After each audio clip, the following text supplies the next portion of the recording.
Kenji here. We're going to introduce you to our new product, the Blowoff Valve FV2.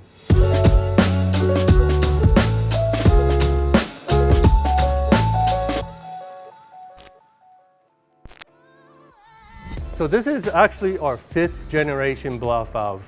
So we had many different variations over the years.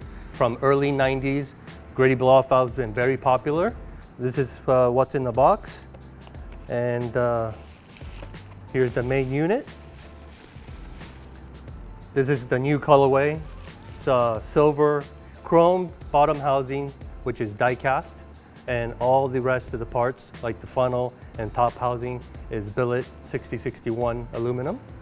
So that's our main unit, and comes with our gritty silicone vacuum hose and all the hardware. Gaskets, the 3-way T, and the bolt-in nuts to secure it to the flange. So in a couple months, we're gonna be introducing the Stealth blacked out version, which will have black, hard anodized top and bottom. So everything will be blacked out except for the blue ring. So look out for that in a couple months. So this is our basic universal kit. So if you already have the flange or previous model, you can pretty much unbolt it and put it back on. One of the main features of this blowoff valve, the FV2, is this adjustable knob. So all the previous models has adjustable screw with a lock nut, and people tend to over torque them and strip out the top housing, which pretty much damages the whole unit since we don't sell the top housing by itself. So we made this update and upgraded it to this detent knob for stiffer or softer setting. So it makes it super easy and basically fail-proof. And another unique feature is this swivel top. So again, previous models, you had to loosen the screws and rotate the top housing, but this allows you to just easily just turn the top housing to rotate it to whichever direction you want for that easy, clean installation. So the internal construction is identical to the previous model, which is the FV valve. This is the FV2 and has a built-in dual spring setup. The spring on the top of the diaphragm and also on the bottom keeps the valve closed. During partial throttle, light throttle condition where you're barely going into boost, this makes sure that the valve never opens. A lot of the blowoff valves out there and in previous models like the Type S that we used to have 25 years ago would flutter due to vacuum or barely any vacuum, barely any boost.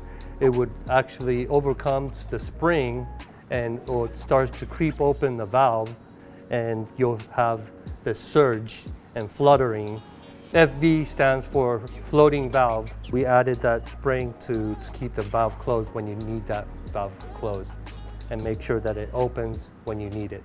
For those of you that want to recirculate your blowoff valve, for a stock system with MAF sensor, if you're experiencing hesitation or stalling when you're coming off throttle, we offer 19, 29, 32, and 34 millimeter adapter. Depending on what your factory system uses, you can simply select the one that you need and screw it back onto the bottom housing, and it's sealed with O-ring, and connect that hose back on. Simple as that. Okay, so now we're gonna be installing this FV2 onto a car.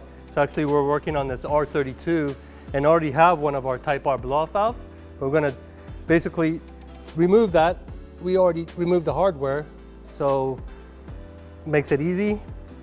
And then simply goes right back and it shares the same flange. So we'll go right into it. And just put the hardware, the nuts back on.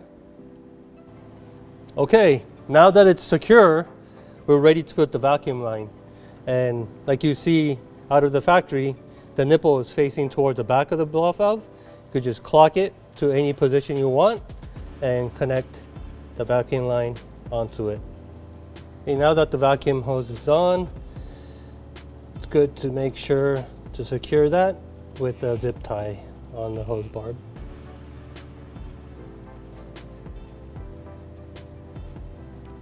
Okay, for this initial setup, turn the adjustment to hard all the way, meaning closed all the way, which is about 6.5 turn from full soft, and turn back 2 full turns. So that's 1, 2. That's where you want to start at to make sure everything's good. It's pretty good tension on the spring, and then you go on a test drive. And what you want to see is a clean one blow, not surging, like a stuttering sound, like a leaking sound. But it's pretty much down to what you prefer to, but making sure that it's clean release. So for this setup on the R32, we have the blow-off valve venting to the atmosphere, but on certain cars like Evos with the mouth sensor, STI, mentioned earlier, we offer these adapters to recirculate the system to make sure that the blow-off valve doesn't cause any stalling, making sure that the calculated air is going back to the intake. So we do use this adapter to circulate it back into the intake. So that's another option.